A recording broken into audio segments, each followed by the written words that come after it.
Hello everyone, my name is Simon Rahman. You can call me Sam. I'm a student at university. I'm here to tell you how I've prepared and designed a lot of video about human development. In each video, I'm going to talk about a specific idea to improve your life, to get your goals, to achieve your goals in a better way in a shorter time. So, because all our video will be in English, that's why I would like to say something about language, general English especially. Let's get the roll bowling. A new research shows that 80% of these success processes direct attention to human development, human psychological situation, better say mental thinking and emotion. I'm going to focus on three main obstacles of learning language. First, let me ask you a question. What do you think about language? Why do we use language? What is the purpose of language? Okay, to my mind, language is kind of, course, to express our thinking, understanding, imagination that we have in our minds, and we want to get each other. That's everything that we want, and we have a lot of kind of words. We have a lot of kind of cause around the world. So, in this perspective, language will be very, very easy because you can express, we can say each thinking, each understanding in many ways. Exactly like this picture I'm going to show you below, that for sure you can express it and you can use more than 100 words to describe this picture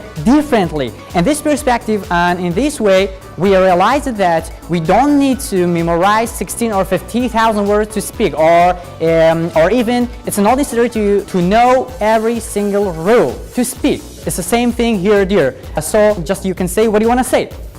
Okay, on the other hand, if you are pursuing and waiting to be perfect in a language, unfortunately you can never get the end of language. You know why? Because language is kind of, infinity. There's no end for language. I'm gonna ask you a question. I'm really good at perfect at language. I'm a Kurdish boy. Am I really great and perfect at my Kurdish and my language? No, for sure. Why you are waiting to be perfect at English and then start to speak? So, just say what you want to say. Second, language is skill, language is no science. If you want to get a PhD degree or master's degree, it's really another situation. But I'm sure about that 90% of you just want to speak English, just want to understand a native speaker and speak easily. Okay? So we don't need to memorize or we don't need to study grammar. Grammar rules teach you to think about English. You just want to speak English without thinking automatically. Okay? I have made a triangle. I'm going to show you. As I told you in the first point, we have an idea, understanding, we want to express it. We use Kurdish codes. Okay? And you want to learn another language, my lovely language, you must love English to speak it. Okay? So another point. Okay, so if you want to be, if you are thinking that when you have an imagination, understanding, and you want to express it in Kurdish, then translate it into English, oh my God, so really, so wrong, On the other hand, if you are waiting, a speaker talks to you, and you want to translate this speech into Kurdish code and then understand, oh my God, so really terrible. You know why? Because you need a great amount of time for this translation. Okay, we don't have enough time to do all these things. So maybe you ask me, how can I speak English quickly, automatically, and easily, and fluently? Okay, let me answer these secrets.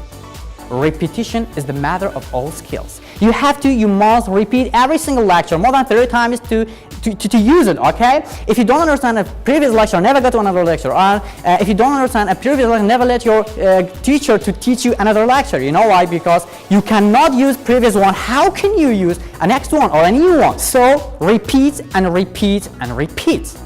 My lovely point is number 3, motivation. You know what? If you don't have enough energy to keep going, you won't get what you want. So you have to every single time, every single day, you think about your goals, and you have to encourage yourself. You have to think about that. Oh my God, I can speak English in the future perfectly, quickly. And I'm gonna give you some suggestions. When I started learning English last year, I always thought about one of my best friends. I thought like, I imagined that she is always talking about me. Oh my God, Sam, you are great. You can speak English very well. Imagination helps you to keep going. It gives you a lot of energy to be continue. If you don't continue, you won't get what you want. Imagination, on the other hand, gives you or makes you feel confident. You know why? Because shows your unconscious mind that subconscious mind that you can do it, you have enough ability, you are worth this. Okay, it's a really great for your future. So let me repeat it quickly. 3 main obstacles of language is, first, you have to know what is the purpose of language. Okay, you don't need to be perfect in language, then start. Just say what you want to say. Second, language is skill, is no science. Repetition is the mother of all skills. Winners never quit, quitters never win. So you have to every time think about your goals every day and imagine that you can speak very well in English to keep going. Thank you for watching and see you next time. At the end, I'm going to tell you that I have been taught by my dearest teacher in the world, Mr. Awad Nasrullah, 1 year ago. If you want to participate in our real great courses in Erbil, just call me 0750-175-0082. 0750-10538 03. Have a great time. See you next time. Bye bye.